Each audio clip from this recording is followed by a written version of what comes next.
প্রিয় দর্শক, সাম্প্রতিক বিষয়ে মুক্ত আলোচনার অনুষ্ঠান তৃতীয় মাত্রা দেখবার জন্য আপনাদের প্রত্যেককে সাদর আমন্ত্রণ।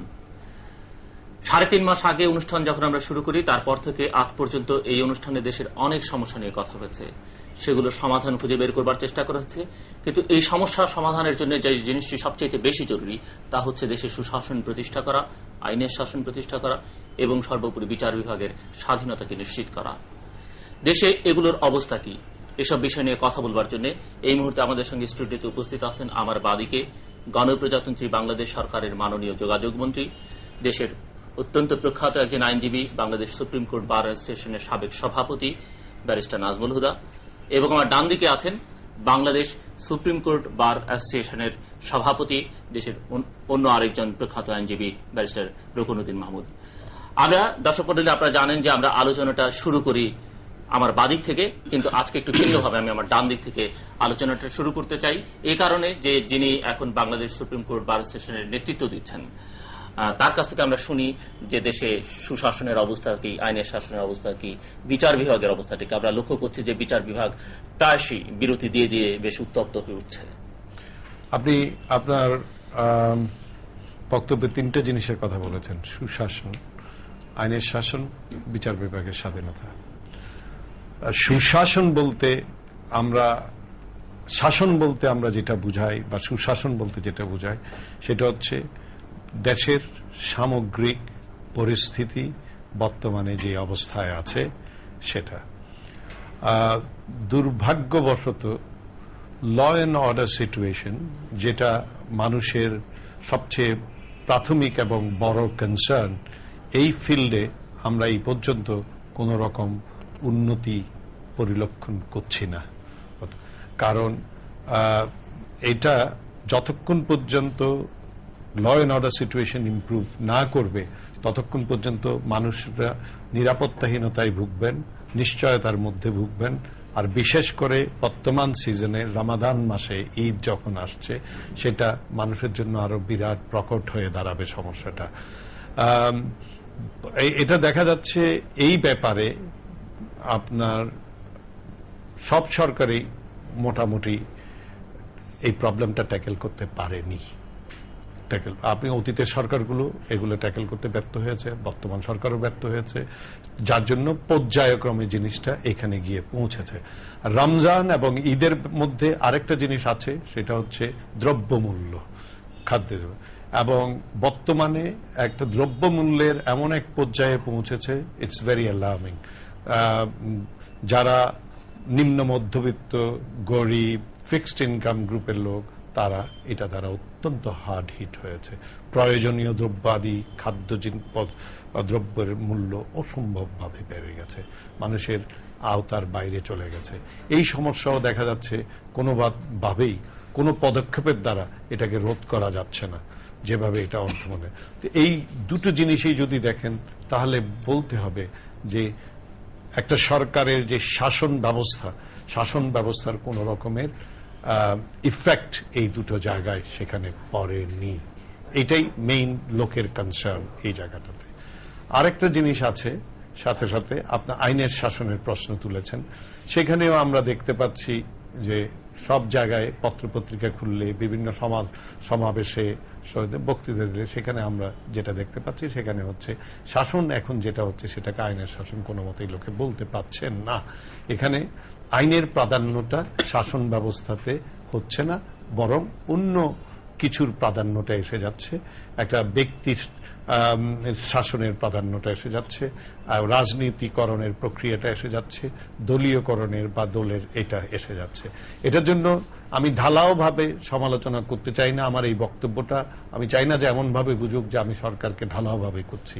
এটা কেন জানি না, আমাদের দেশে আইনের শাসনটা, যদিও আমরা সব সময় বলেছি, সব রাজনৈতিক দল সব সময় বলেছে, অপোজিশনে থাকতেও বলেছে, পজিশনে থাকতেও বলেছে, কিন্তু প্র্যাকটিসে দেখা যাচ্ছে এটার কোনো ইয়ে হচ্ছে না। সাথে সাথে বিচার বিভাগের স্বাধীনতা যেটাকে বলছেন, সেখানে আমরা বিচার বিভাগের স্বাধীনতাটা দেখতে পাচ্ছি না। দুটো প্রশ্ন আছে, একটা হচ্ছে বিচার বিভাগের পৃথকীকরণ, আরেকটা হচ্ছে বিচার বিভাগের স্বাধীনতা।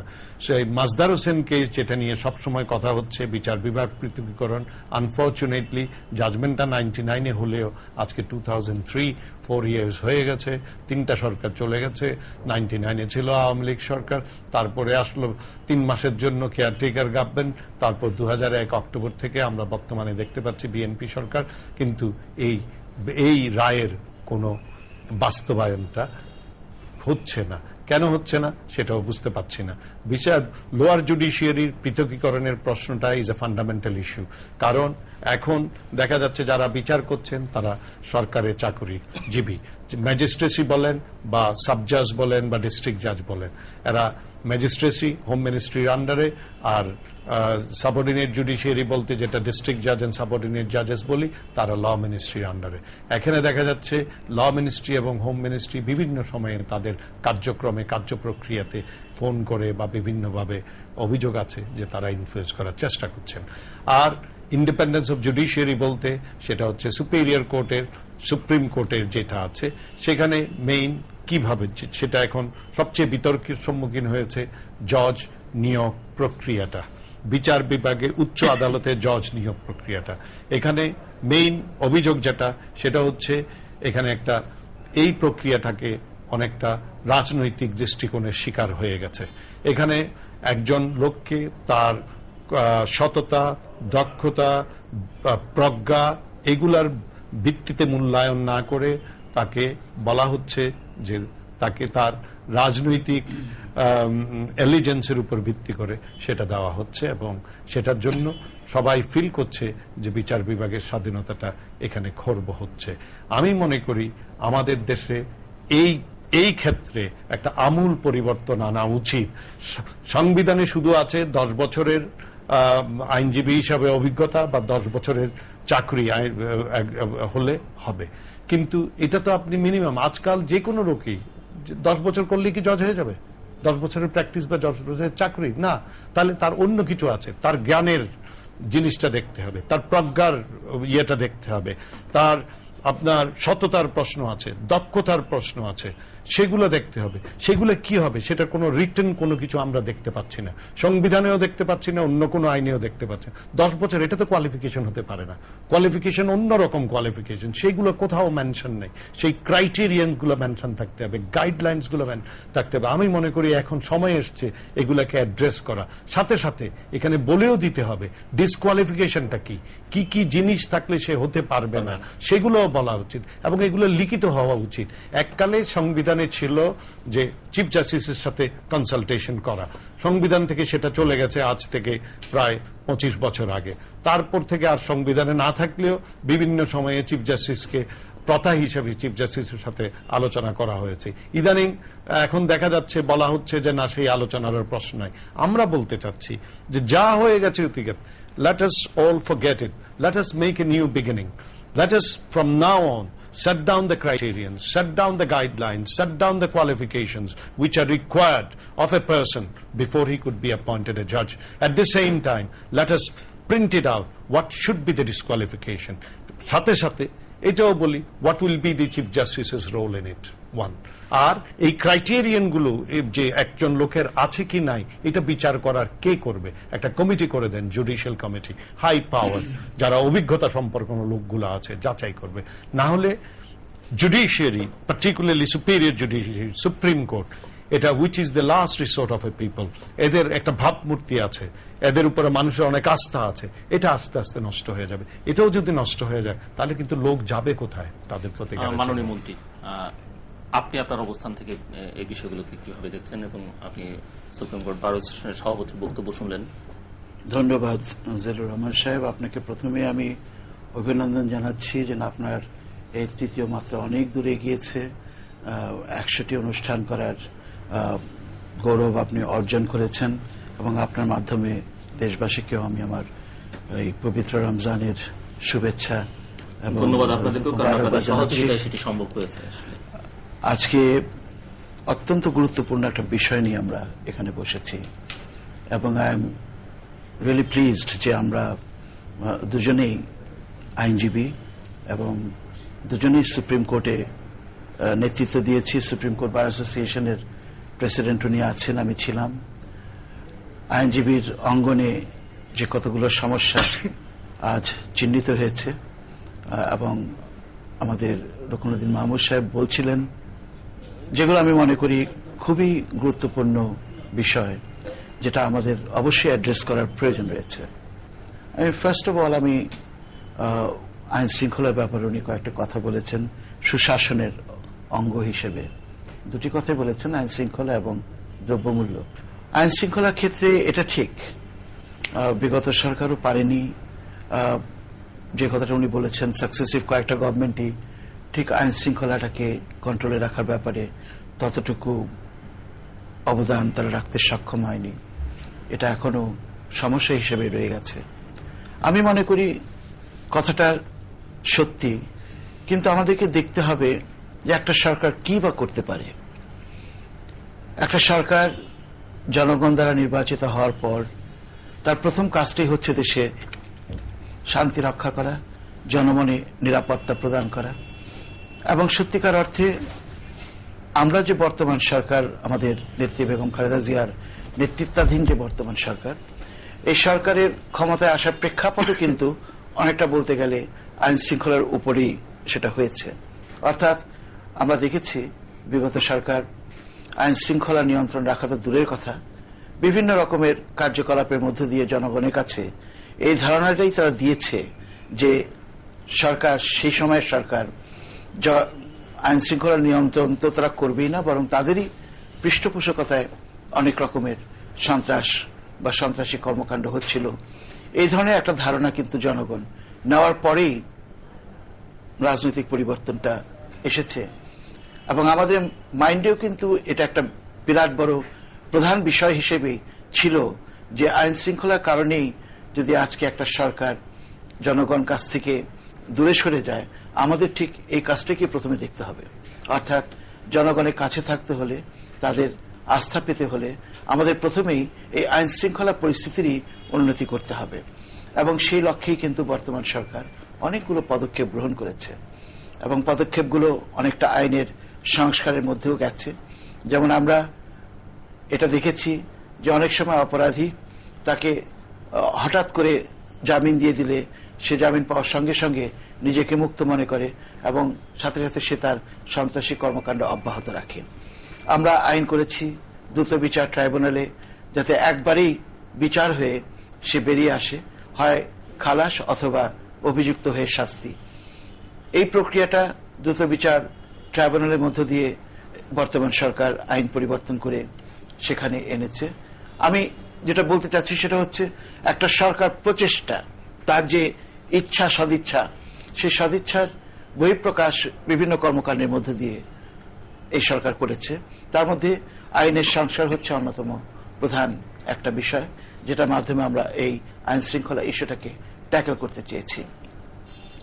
মৃত্যুদণ্ড সারা বিশ্বে একটা নিন্দিত দণ্ড, কারণ অনেকে আজকাল মৃত্যুদণ্ড দিতে চায় না। বিভিন্ন সভ্য জগতের বিভিন্ন জায়গায় আজকাল বেশ এটা নিয়ে কথাবার্তা হয়, অনেক রকমের তর্ক বিতর্ক রয়েছে, কিন্তু আমাদের দেশের পেনাল কোডে এখনো মৃত্যুদণ্ড বহাল আছে। আমরা দেখেছি অতীতে কোন এক সময় যখন অ্যাসিড দিয়ে মানুষের মুখ ঝলসে দেওয়া হতো, ঠিক সেই সময় একটা আইন করে অ্যাসিড থ্রোয়িংটাকে মৃত্যুদণ্ডের আওতায় আনা হয়েছিল এবং সঙ্গে সঙ্গে দেখা গেছে যে সেই অপরাধটা জিরোর কোঠায় নেমে গেছে। অর্থাৎ যারা অপরাধ করে, ক্রিমিনাল ওয়ার্ল্ডে যারা আসলেই ক্রিমিনাল, তারা কিন্তু অনেক সময় দণ্ডকে ভয় পায় এবং ভয় পেয়ে সেই দণ্ড যখন প্রাপ্ত হয় সে তারপরে কিন্তু সে আর সে অপরাধের দিকে ঝুঁকে না। এই ঠিক একই রকমের এফেক্ট কিন্তু তখন হলো যখন অ্যাসিড থ্রোয়িংটাকে মৃত্যুদণ্ডের আওতায় আনা হলো। অ্যাসিড থ্রোয়িংটা সম্পূর্ণভাবে শূন্যের কোঠায় চলে গেল, ওই অপরাধটা একদম বন্ধ হয়ে গেল।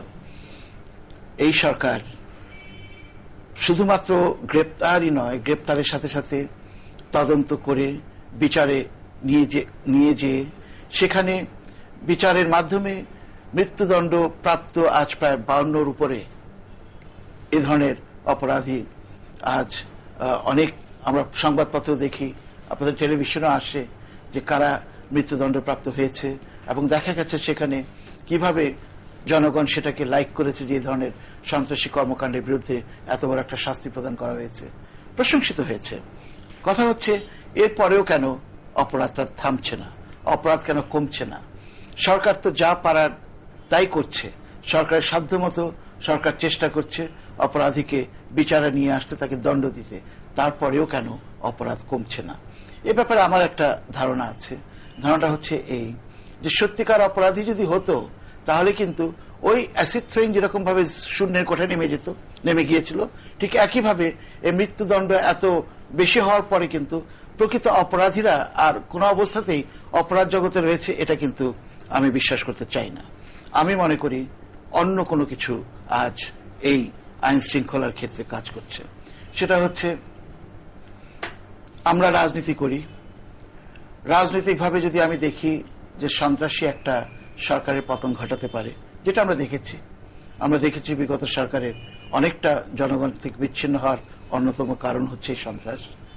আজকে আমরা রাজনীতিবিদরাই কিন্তু মনে করতে পারি যে এই সন্ত্রাসী কর্মকাণ্ডের মধ্য দিয়েই একটা সরকারের ভাবমূর্তি ক্ষুণ্ণ করা যায় বা সম্ভব, এবং সেজন্য হয়তো দেখা যাবে যে আমি যেটা করার চেষ্টা করছি সেটা হচ্ছে এই সরকারকে আমার যদি আজকে হেয় প্রতিপন্ন করতে হয়, বর্তমান সরকারকে, আমাকেও রাজনৈতিকভাবে কিছু কিছু কর্মকাণ্ড যদি আমি সন্ত্রাসী কর্মকাণ্ডের মধ্যে নিয়ে যাই তাহলে হয়তো এই সরকার পতন সম্ভব হবে এবং এই সরকারকে হেয় প্রতিপন্ন করা যাবে। ইন আদার ওয়ার্ডস, আমি যেটা বলতে চাচ্ছি সেটা হচ্ছে সন্ত্রাস এখন রাজনৈতিক কর্মসূচির অংশ হিসেবে সংঘটিত হচ্ছে, এবং এটা ঠিক ওই মৃত্যুদণ্ডে ভয় পেয়ে যাওয়ার মতো একটা কর্মকাণ্ড না।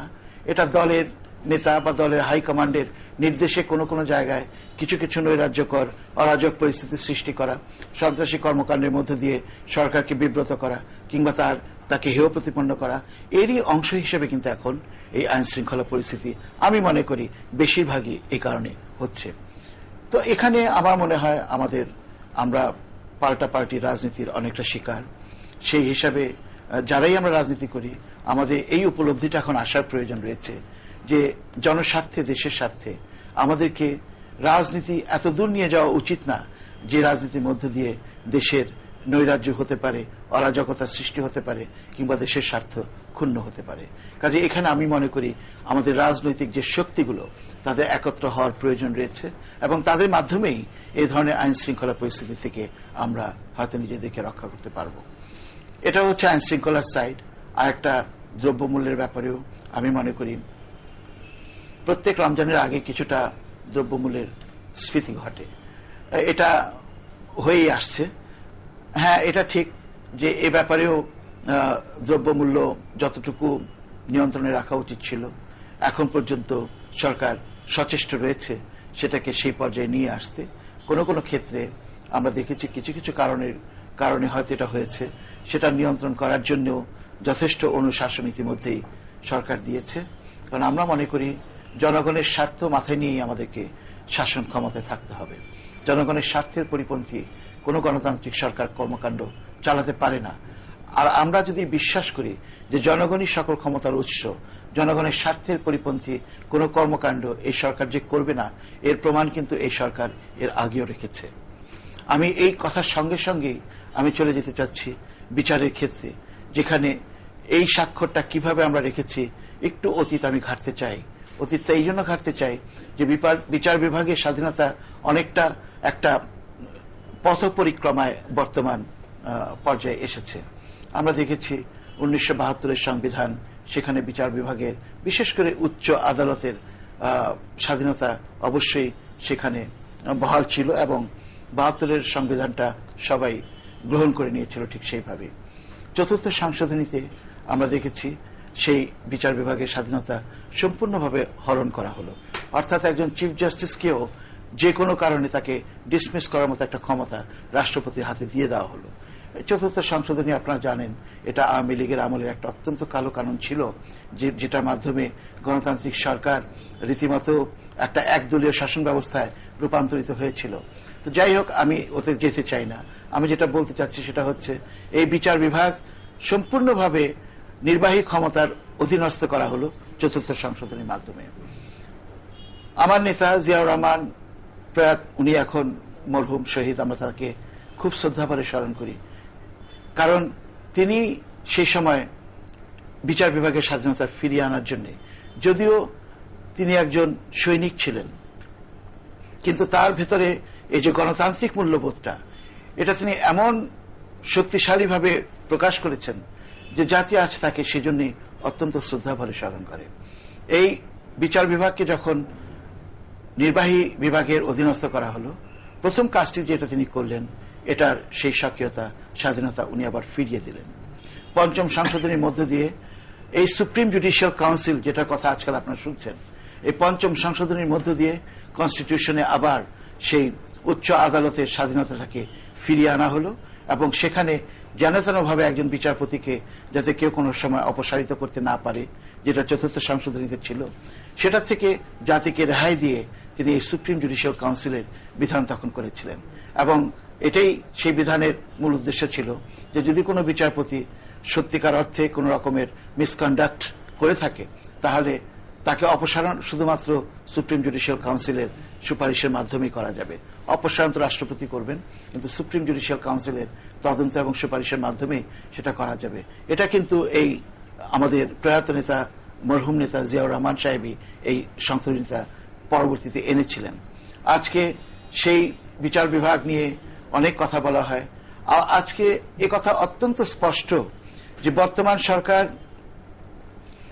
তার সদিচ্ছার কোনো অভাব নেই। আজকে আমি খুব দ্ব্যর্থহীন কণ্ঠে বলতে চাই, যা কিছু দেশের জন্য ভালো, যা কিছু দেশের জন্য মঙ্গলজনক, যা কিছু দেশের স্বার্থের অনুকূল, আমরা সেই জাতীয় স্বার্থকে মাথায় রেখেই আমরা রাজনীতি করি, আমরা শাসন ক্ষমতা নির্বাহ করি। কোনো কোনো সময় আমরা ভিকটিম হয়ে যাই সার্কামস্টান্সেসের, যেমন আমরা হয়েছি পাল্টাপাল্টি রাজনীতির শিকার। ভালো কাজ করলে পরেও আমাদেরকে সমালোচনার সম্মুখীন হতে হয়, কারণ আমাদের রাজনীতিটা ঠিক এইভাবেই গড়ে উঠেছে। ভালো কাজ করলে আমরা তো আশা করি বিরোধী দল আমাদেরকে প্রশংসা করবে, সাপোর্ট দেবে, একটা পজিটিভ একটা ভূমিকা তারা পালন করবে, কিন্তু আমাদের রাজনীতিতে ঠিক সেই কালচারটা নেই। যে কারণে আজকে অনেক ভালো ভালো কাজ আমরা করা সত্ত্বেও বিরোধী দলের সমালোচনার সম্মুখীন হই, কিংবা যে কাজের কারণে হয়তো একটা অ্যাগ্রিভড পার্টি সৃষ্টি হয়েছে। কারণ আমি যখন একটা কাজ করি, ন্যাচারালি সেই কাজে কেউ না কেউ এফেক্টেড হয়, অ্যাগ্রিভড হয়। এখন তারা ঠিক সেই অ্যাগ্রিভড পার্টিকে আশ্রয় দিয়ে দেখা যাচ্ছে আমার কাজটার বিপরীতে একটা অবস্থান নেওয়ার জন্য সাহায্য করছে। তা আমি মনে করি ঠিক যেভাবে সরকারের কিছু কিছু দায়িত্ব রয়েছে, আজকাল বিরোধী দলের অনেক দায়িত্ব রয়েছে নিজেদেরকে আরো দায়িত্বশীল করার এবং ভালো কাজগুলোর প্রশংসা করার, এবং আমাদের যে সমস্ত কাজ গ্রহণযোগ্য না জনগণের কাছে সেটা সমালোচনা তারা করবেন। সেটার মাধ্যমে পিপল জানবে কার পলিসি কিরকম, এবং তারাই যাচাই করে একটা নির্বাচনের মধ্য দিয়ে হয় আমাকে রাখবে, না হলে আমাকে ফেলে দেবে। এটাই তো হবে কনস্টিটিউশনাল একটা সাইড। তো আমি মনে করি যে বিচার বিভাগের স্বাধীনতার ব্যাপারে যে মাজদার হোসেনের যে মামলার রায়টার কথা বলা হয়েছে, সেই রায়টা একটা অবশ্যই এটা একটা জুডিশিয়াল স্যাংশন নিয়ে আজকে সরকারের কাছে সেটা বিবেচনাধীন রয়েছে, এবং এটার প্রক্রিয়াটা ঠিক তাৎক্ষণিকভাবে করার মতো একটা প্রক্রিয়া না। এটার মধ্য দিয়ে এটার বাস্তবায়নের সঙ্গে সঙ্গে অনেক কিছুর পরিবর্তনের প্রয়োজন থাকে, প্রশাসনেও পরিবর্তনের প্রয়োজন রয়েছে, বিভিন্ন রকমের ইনস্টিটিউশনাল চেঞ্জেস এটার সাথে সম্পৃক্ত, এবং এই সমস্ত কিছু নিয়ে এটা একটা সময়ের ব্যাপার বলেই সরকার কিন্তু বেশ কয়েকবার, ঠিক পূর্ববর্তী সরকার যেমন করেছে, এই সরকারও একই রকম ভাবে তারা মনে করছে এটা কিছুটা সময়ের প্রয়োজন এটাকে বাস্তবায়িত করতে। তারপরেও কথা থেকে যায়। আজকে আমাদের এই সংবিধানের 3টা অঙ্গ রয়েছে সরকারের। একটা হচ্ছে জুডিশিয়ারি, যেটা আমরা জানি স্বাধীনতার জন্য আমরা বলছি, আবার আরেকটা হচ্ছে লেজিসলেচার, যেটা পার্লামেন্ট, আরেকটা হচ্ছে এক্সিকিউটিভ, যেটা নির্বাহী। এই প্রত্যেকটা অঙ্গই কিন্তু তাদের নিজস্ব সেপারেট অবস্থানে থাকার কথা আমাদের কনস্টিটিউশন অনুযায়ী। অর্থাৎ নির্বাহী ক্ষমতা লেজিসলেটিভ ক্ষমতা থেকে ভিন্ন হবে, লেজিসলেটিভ ক্ষমতা থেকে বিচার বিভাগের ক্ষমতা ভিন্ন হবে। সেপারেশন অফ পাওয়ার্স যেটাকে বলে, এটা কিন্তু একটা বিরাট বড় আমি মনে করি প্রিন্সিপাল, যেটা যে কোনো গণতান্ত্রিক সরকারের কনস্টিটিউশনে সেটা থাকবে, গণতান্ত্রিক দেশের আমাদের এখানেও আছে। এখন কথাটা হচ্ছে বিচার বিভাগ তো মনে করলো মাজদার হোসেনের মামলা দিয়ে যে এইভাবে এটাকে পৃথকীকরণ করতে হবে। এখন বিচার বিভাগ স্বাধীনভাবে এই কথাটা বলেছে, পার্লামেন্টও তো স্বাধীন এবং সার্বভৌম। পার্লামেন্টে তো সমস্ত জনপ্রতিনিধিরা নির্বাচিত প্রতিনিধি, তারা তো জনগণকে রিপ্রেজেন্ট করছে। জনগণ সকল ক্ষমতার উৎস, এমনকি কনস্টিটিউশনও ডিরাইভড হয় কিন্তু জনগণের ক্ষমতা থেকে। কাজে জনগণ সকল ক্ষমতার উৎস। সেই জনগণের যারা প্রতিনিধি তারা পার্লামেন্টে বসে, তারা তো কোনো খবরদারির অংশ না। কেউ পার্লামেন্টের উপরে খবরদারি করবে এটাও তো হয় না। কাজেই এখন প্রশ্ন উঠেছে অন্য রকমের, যে সত্যিকার অর্থে আজকে আমাদের একদিকে যেমন বিচার বিভাগের স্বাধীনতা নিশ্চিত করতে সেখানকার একটা স্যাংশন আমাদের মানার জন্য আমাদের কাজ করতে হবে, ঠিক একইভাবে আমাদেরকে দেখতে হবে যে এটা করতে যে আমরা কতখানি পার্লামেন্টের সার্বভৌমত্ব আমরা কতখানি নস্যাৎ করছি বা কতখানি তাদের স্বাধীনতা আমরা নষ্ট করছি। এটা একটা বিরাট বড় বিষয় যেটা আজকে বর্তমান সরকারকে রীতিমতো আমার মনে হয় চিন্তার বিষয়। আমরা ইংল্যান্ডে দেখেছি কোন সময়, হ্যাঁ আমরা ইংল্যান্ডে দেখেছি কোন সময় যখন বিচার বিভাগ থেকে আদালত থেকে একটা রায় দেওয়া হয়েছে, অনেক সময় পার্লামেন্টে সেই রায়টাকে উল্টানোর জন্য তারা আইন করেছে, কারণ আলটিমেটলি হচ্ছে পার্লামেন্ট।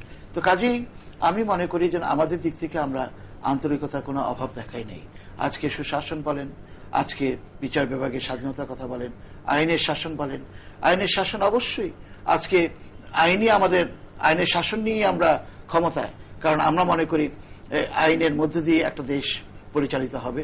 সেখানে হ্যাঁ এটা অ্যাবিউজ অবশ্যই থাকতে পারে, আমরা কেউই অস্বীকার করতে পারবো না যে যেখানে আইন আছে সেখানে আইনের পরিপন্থী কাজও রয়েছে, সেটার জন্য আবার দণ্ডও আছে। এবং এভাবেই আমার মনে হয় দেশ এগিয়ে চলেছে। হতাশ হওয়ার মতো এমন কোনো কারণ আমি বিশেষ করে এখন পর্যন্ত পরিলক্ষণ করছি না, যেটা আমাদের মাননীয় রুকনুদ্দিন মাহমুদ সাহেব নিজেকে যেভাবে উপস্থাপিত করেছেন। আমার মনে হয় 2 বছর গেছে, এখন এই সরকার খুব ভালোভাবে সমস্ত সমস্যা উপলব্ধি করছেন এবং আমরা প্রত্যেকটা সমস্যা ঠিক যেভাবে গণতান্ত্রিক সরকারের নজরে আনার বা গণতান্ত্রিক সরকারকে যেভাবে পরিচালিত করা দরকার সেই সমস্যা সমাধানে আমরা অবশ্যই সেটাতে যত্নবান। তবে একটা বড় কথা, সেটা হচ্ছে বিরোধী দলকে রেসপন্সিবল হতে হবে, তাদেরকে পজিটিভ। আমি কিন্তু হতাশ হইনি, কারণ এখনো আপনারা চরম হতাশাপূর্ণ পদক্ষেপ এখনো দেখাননি। 3 বছর আছে, আপনারা আরো ডেটোরিয়েট করবেন, তখন দেখা যাবে। এনিওয়ে আমি যে অবস্থায় তবে আশা করব আপনারা এটা উন্নতি করেন, এটাই আশা করব। তবে এর চেয়েও হতাশাব্যঞ্জক সিচুয়েশন হতে পারে, সেটার জন্য আমরা মানসিকভাবে প্রস্তুত। তবে আশা করব আপনারা ভালোভাবে করবেন, সেটা আশা করব। হতাশা হবে। তবে আপনাকে এখানে দুটো জিনিস আপনি করেছেন ভেরি ইম্পর্টেন্ট, এটা আপনাকে বলি। ল এন্ড অর্ডার সিচুয়েশনের ব্যাপারে আপনি একটা বক্তব্য রেখেছেন, সেই বক্তব্য আমার মনে হচ্ছে আপনারা সরষার মধ্যে ভূত দেখতেছেন, সেটাই প্রবলেম। যতক্ষণ পর্যন্ত এই সরষাতে ভূত দেখবেন ততক্ষণ পর্যন্ত আপনারা যত গুড ইন্টেনশনেই থাকুক না কেন আপনারা law and order situation improve করতে পারবেন না। এবং তার কারণ এই আমি যে কথাটা বললাম, এটাই কেন পাচ্ছেন না এটা চিন্তা করে দেখেন। আপনার এই সর্ষের ভূত দেখার মধ্যে কিন্তু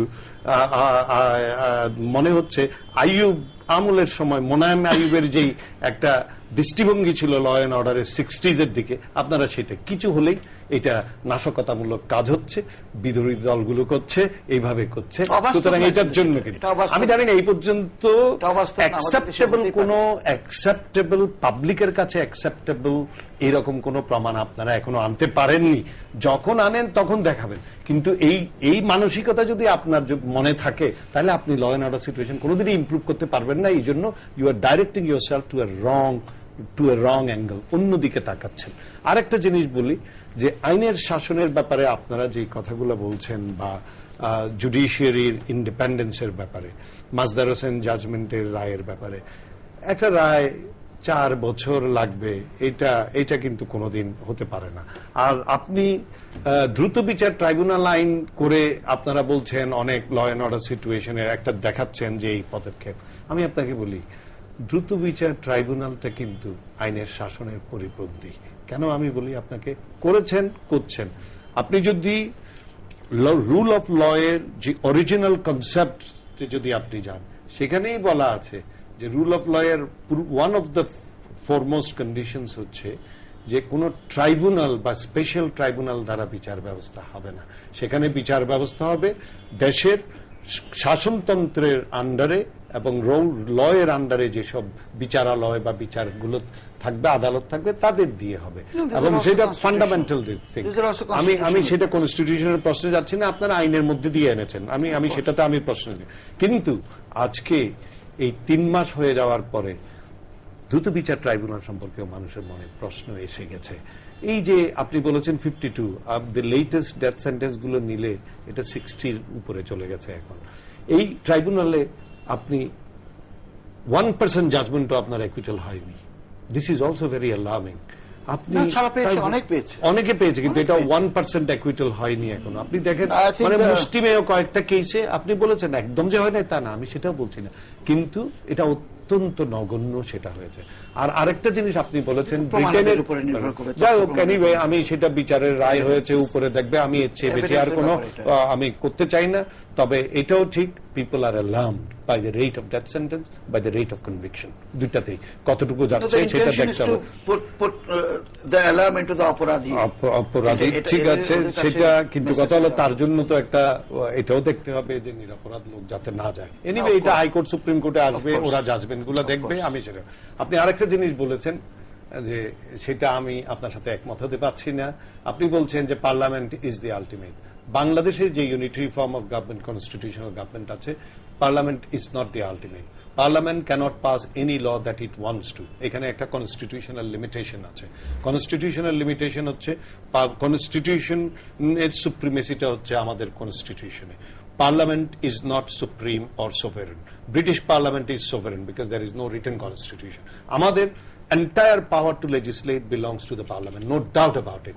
But that legislation যেটা পার্লামেন্ট করবে সেটা কনস্টিটিউশনের মধ্যে হতে হবে এবং কনস্টিটিউশনের বিধানসম্মত হতে হবে, এবং সেটা বিধানসম্মত হচ্ছে কি হচ্ছে না এটা দেখার জন্য রেখে গেছে সুপ্রিম কোর্ট। পার্লামেন্ট আইন পাশ করবে, কিন্তু আইন যদি সংবিধান পরিপন্থী হয়ে যায় তাহলে সেই আইনকে সুপ্রিম কোর্ট, আমি একটু শেষ করি, সুপ্রিম কোর্ট সেটাকে সংবিধান পরিপন্থী বলে ডিক্লেয়ার করতে পারবে। Supreme Court is there to act as a guardian of the constitution, but the legislature will legislate, no doubt about it. Yes, but there are this limits. is not the same thing as the judicial review of United States. No, I mean United States.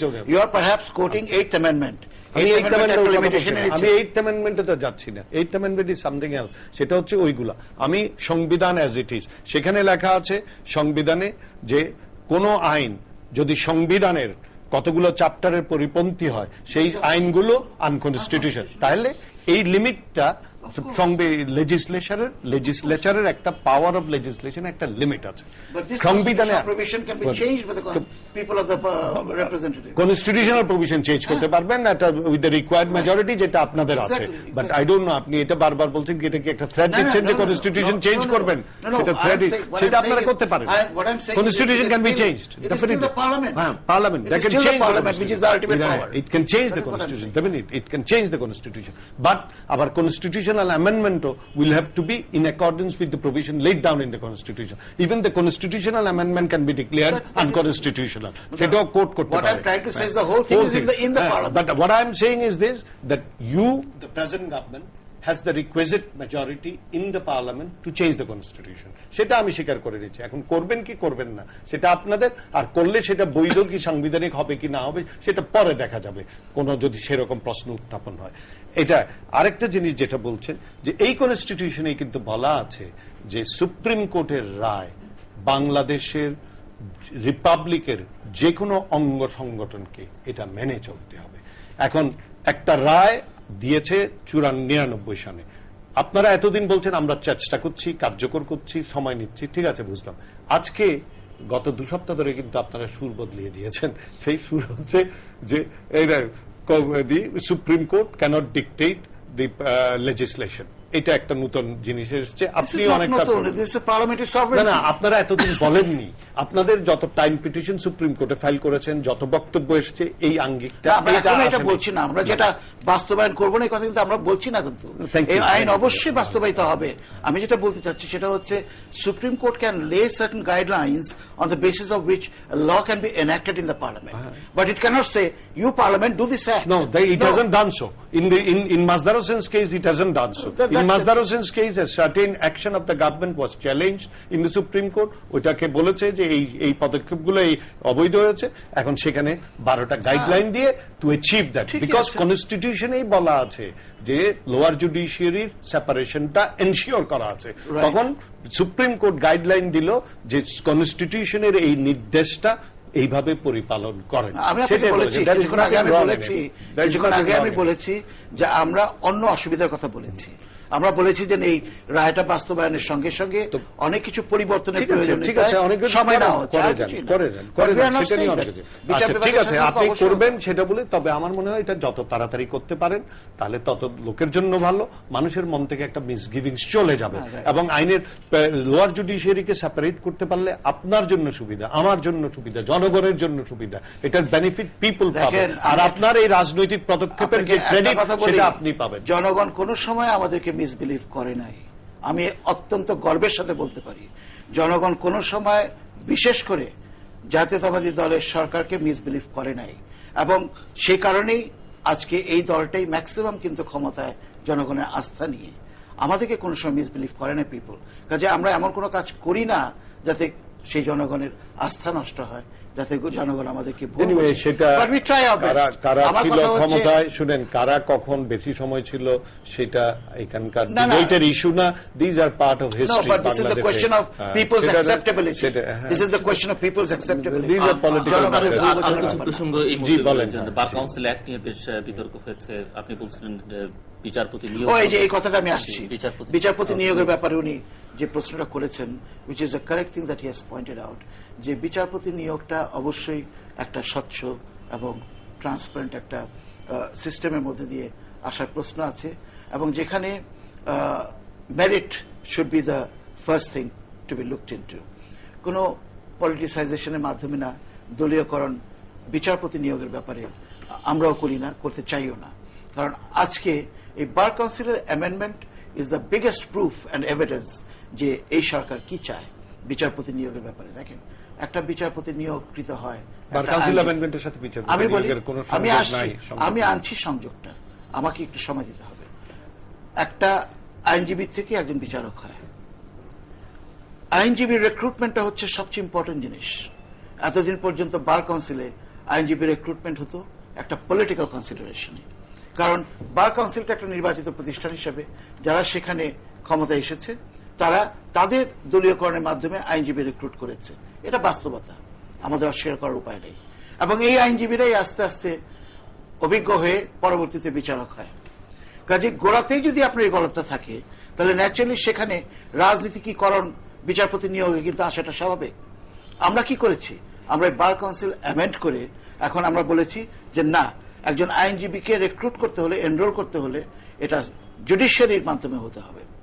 অর্থাৎ প্রধান বিচারপতি তিনি appellate ডিভিশনে একজন বিচারপতিকে সদস্য করবেন, high court ডিভিশনে একজন বিচারপতিকে সদস্য করে, অ্যাটর্নি জেনারেল অপর সদস্য থাকবেন, আর নির্বাচিত প্রতিনিধিদের মধ্যে থেকে দুজন নিয়ে 5 সদস্য বিশিষ্ট একটা কমিটি, এনরোলমেন্ট কমিটি, মেরিটের ভিত্তিতে একজন আইনজীবীকে নিয়োগ করবে। এর অর্থই হচ্ছে যে আইনজীবীটা এর পর থেকে, বার কাউন্সিল অ্যামেন্ডমেন্টের পর থেকে রিক্রুটেড হবে, সে মেরিট ওয়াইজ কিন্তু রিক্রুটেড হচ্ছে, তার মধ্যে কোনো রাজনীতি থাকছে না। এবং এই লোকটাই যখন, এই আইনজীবী যখন আরো অভিজ্ঞ হয়ে 10 বছর 15 বছরের প্র্যাকটিস নিয়ে বিচারপতি হওয়ার যোগ্য হবে, তখন কিন্তু একজন ভালো বিচারপতি আপনি পাচ্ছেন, সেখানে নিয়োগটা কিন্তু খারাপ হচ্ছে না। এইভাবেই এই নিয়োগটা কিন্তু সম্পর্কিত হচ্ছে। আমি একটা কমেন্ট করি আপনার অনুমতি নিয়ে। হুদা সাহেব, আপনার মাননীয় মন্ত্রী মহোদয়, আপনার কথা নিয়ে বলছি, সুপ্রিম কোর্টের জজকে বার কাউন্সিলে লয়ার এনরোলমেন্ট কমিটিতে দেওয়াটা সংবিধান পরিপন্থী। কেন আমি বলি, আমাকে এক্সপ্লেইন করতে দেন। প্রথম কথা হচ্ছে, Chief Justice does not appoint a judge of the Supreme Court. A judge of the Supreme Court is appointed by the President yes. on the record. Fine. And the Constitution has clearly laid down the duties and functions and responsibilities of a Supreme Court judge. সেখানে supreme court জাজের বিচার করা ছাড়া আর কোনো দায়িত্ব supreme কোর্টের জজকে দেওয়া হয়নি। যেখানে সুপ্রিম কোর্টের বিচারপতি, সিটিং বিচারপতির বিচার ছাড়া আর কোনো কার্য সংবিধানে নাই, সেখানে আপনি তাকে কি করে নিয়োজিত করবেন যে এনরোলমেন্ট কমিটিতে বসার জন্য? আমি দাঁড়ান, আমারটা জবাব শুনে আপনি দেন। তাহলে সেখানে একটা করবেন কি করে? চিফ জাস্টিসের দায়িত্বেও কোথাও বলা নাই যে সে পারবে একটা সুপ্রিম কোর্টের জজকে অন্য একটা কাজে নিয়োজিত করতে, সেটাও পারে। যেই লোক জজকে নিয়োজিত করতে পারে না, সেই লোক কি করে একটা জজকে বিচার বিভাগের বিচারকের কাছ থেকে বাইরে গিয়ে অন্য একটা ডিউটি পারফর্ম করতে দিতে। এই জিনিসটা খোলাখুলিভাবে ভেরি রিসেন্টলি একটা ওয়ার্কশপ হয়েছে, আপনি ছিলেন না, ল মিনিস্টার ছিল, former chief justice Moudud Ahmed সাহেব, former chief justice Mustafa Kamal ছিল, সেখানে অ্যান্টি কারাপশন কমিশনেও এই বিধানটা রেখেছেন। সেখানে গিয়ে মোস্তফা কামাল সাহেবের বক্তব্যটা পত্রিকায় এসেছে, আমিও একই জিনিস বলেছি। আরেকটা জিনিস আছে, আজকে বিচারপতিদেরকে আপনারা আর এমন কাজে নিয়োগ করবেন না যেখানে তাদেরকে আরো বিতর্কের সম্মুখীন হতে পারে। আপনি আজকে বিচারপতিকে এখানে নিয়োগ দেবেন, দুদিন পর এই বিচারপতিদের সম্পর্কে বিভিন্ন রকমের অভিযোগ উত্থাপন করবে, যেগুলা জাস্টিফাইড আনজাস্টিফাইড আমাদের দেশের লোকে বলা বলি শুরু করে দেবে। সেই বিতর্ক থেকে ওনাদেরকে বাঁচান, ওনাদেরকে রক্ষা করেন। সেই বাঁচানো রক্ষা করার দ্বারা আমি বলি, কেন আমি বলছি কথা ঠিক বুঝলাম না, আপনি কেন আমি বলছি, এক্সপ্লেইন করছি। আপনি বলছেন যে বার কাউন্সিলের এনরোলমেন্ট কমিটি সম্পর্কে আজকে বলে না, অতীতেও বিভিন্ন রকমের অভিযোগ ছিল, কম বেশি। আজকে সেই অভিযোগটা তুঙ্গে উঠেছে, সেখানে একটা রাজনৈতিক অ্যাঙ্গেল অ্যাড হয়েছে। এই অবস্থা থেকে উত্তরণের জন্য আপনারা মনে করছেন এখানে জজ সাহেবকে এনে দেবেন, সেখানে জজ সাহেব সম্পর্কেও এলিগেশন আসবে। কারণ সব এলিগেশন কিন্তু রাজনৈতিক এলিগেশন না, বাজে ধরনের এলিগেশনও আছে এনরোলমেন্ট কমিটির এগেইনস্টে। বাজে ধরনের এলিগেশন আগেও ছিল, এখনো আছে, ভবিষ্যতেও থাকবে। এই বাজে এলিগেশনের শিকার কিন্তু তখন জজ সাহেবরা, বিচারকরা, তাদেরকে আপনারা শুনেন, it's not a question of conduct. আপনি 100% বেডের কন্ডাক্ট করলেও দুর্মুখেরা যদি দেয়, তাদেরকে এই অবস্থাতে ফেলবেন না। আপনার বেগম সাহেব শুনেন, দুর্মুখরা পাবলিক না, কিন্তু শুনেন, দুর্ভোগরা পার্ট অফ দ্য পাবলিক, পাবলিকের লোকেই এগুলা বলবে, পাবলিক থেকেই এগুলো আসবে। যারা এনরোলমেন্ট করতে পারবে না তারা গিয়ে বিভিন্ন রকম। একটা জিনিস মনে রাখবেন, আজকে বিচার বিভাগের সবচেয়ে বড় হুমকি কোনটা জানেন? যে এ সেকশন অফ লিটিগেন্টস আর এ সেকশন অফ লয়ারদের মধ্যে একটা প্রবণতা হচ্ছে, মামলা হেরে গেলে বিচারকের বিরুদ্ধে বা বিচারপতির বিরুদ্ধে একটা অভিযোগ আনা। এইটা কিন্তু এইখানেও যখন এনরোলমেন্ট পাবে না, পরীক্ষায় যখন ফেল করবে, তখন এই ওয়াইল্ড অ্যাকুজিশন গুলা আপনারা আসবে।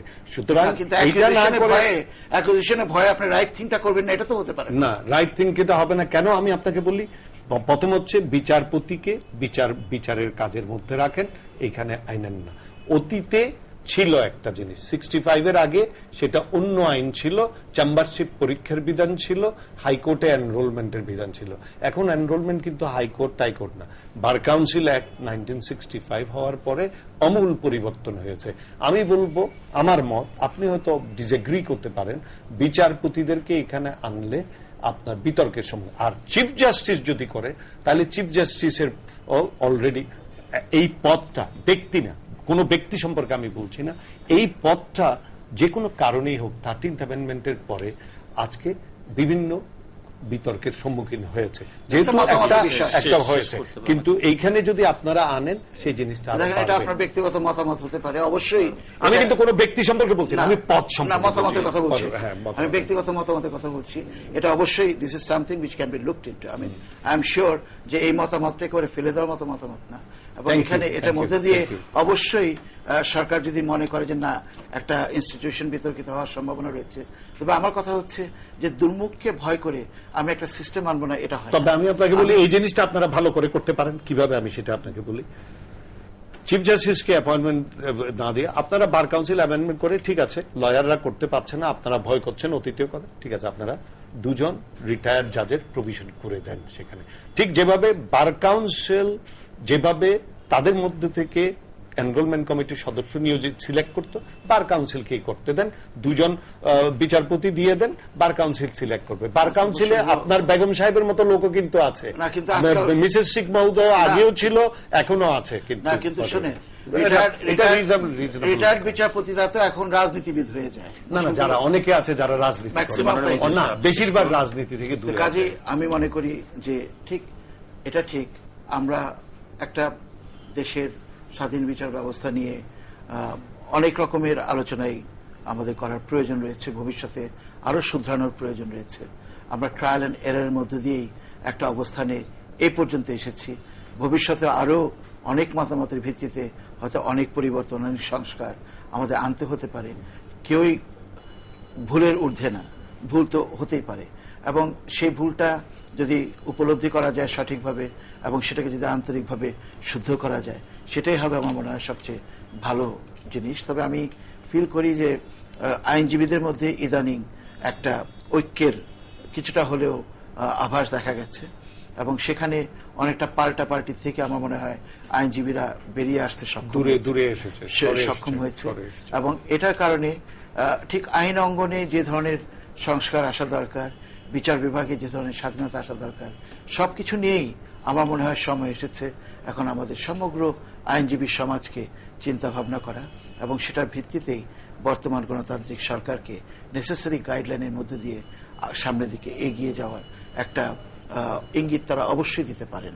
এবং আমি মনে করি আমাদের বর্তমান সুপ্রিম কোর্ট আইনজীবী সমিতির যিনি সভাপতি, আমার বর্তমানে অত্যন্ত তাৎক্ষণিকভাবে কিছুটা হলে প্রতিপক্ষ বলবো আমি এখানে, তিনি যে কথাগুলো বলেছেন এটা অবশ্যই আমাদের খুবই মতামতের দিক থেকে এটা খুবই ভালো মত।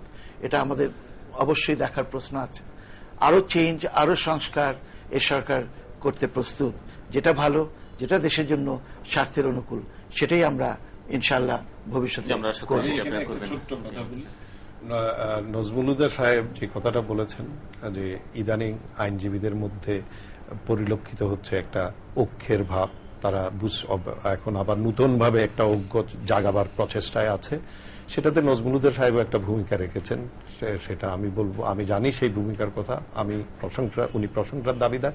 আমি শুধু উনাকে একটা জিনিস অনুরোধ করব, আবার ভালোভাবে বার কাউন্সিলের ব্যাপারে চিন্তা করতে। সেটা হচ্ছে এই যে বার কাউন্সিলের একটা এই এনাক্টমেন্টের একটা ইম্পর্টেন্ট আসপেক্ট হচ্ছে যে দুবারের বেশি কনজিকিউটিভ ইলেকশন করতে পারবেন না। এটা আমি বলবো যে এটার ব্যাপারে নজমুল হুদা সাহেব এবং অন্যান্য ক্যাবিনেট কলিগরা নতুনভাবে আবার চিন্তা করা উচিত। এই জিনিসটা এই জন্য বলছি চিন্তা করা উচিত যে কেউ যদি আইনজীবীরা যদি চায় কাউকে দুবার কেন তিনবারের বেশি করতে, সেটা আইনজীবীদের ব্যাপার, তাকে সেই ফ্রিডম, সেই রাইটটা দেন, আর কন্টেস্ট করারও রাইটটা দেন। যেমন ধরেন এককালে খন্দকার মাহবুদ্দিন সাহেব 5বারও হয়েছে, সবাই চেয়েছে বলে হয়েছে, তাকে তো কেউ সমালোচনা করেনি। এখানেও যদি সেরকম কাউকে চায়, আপনারা এটা নতুনভাবে চিন্তা করে দেখেন।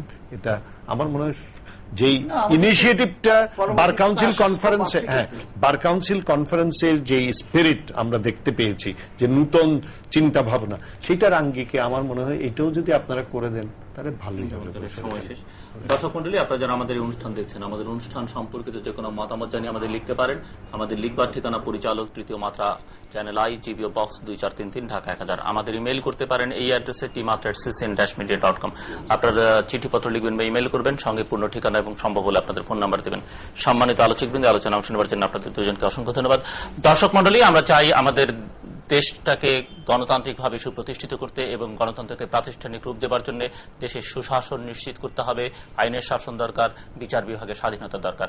এগুলো নিশ্চিত করবার দায়িত্ব সরকারের, এবং একই সঙ্গে বিরোধী রাজনৈতিক দলগুলো সহ সিভিল সোসাইটির অন্যান্য মানুষ সরকারের যেসব শুভ উদ্যোগগুলো আছে সেগুলোকে সহযোগিতা করা উচিত এবং দরকার বলে আমরা মনে করি। সেই সঙ্গে সরকারের কোনো ত্রুটি বিচ্যুতি, ভুল ত্রুটি থাকলে সেগুলো ধরিয়ে দেবার দায়িত্ব বিরোধী রাজনৈতিক দলসমূহের এবং সিভিল সোসাইটির মানুষদের। আমরা আশা করি সবাই তার নিজ নিজ দায়িত্ব পালন করবেন। আমাদের সঙ্গে থাকবার জন্য আপনাদের অসংখ্য ধন্যবাদ। আপনাদের সবার জন্য শুভকামনা।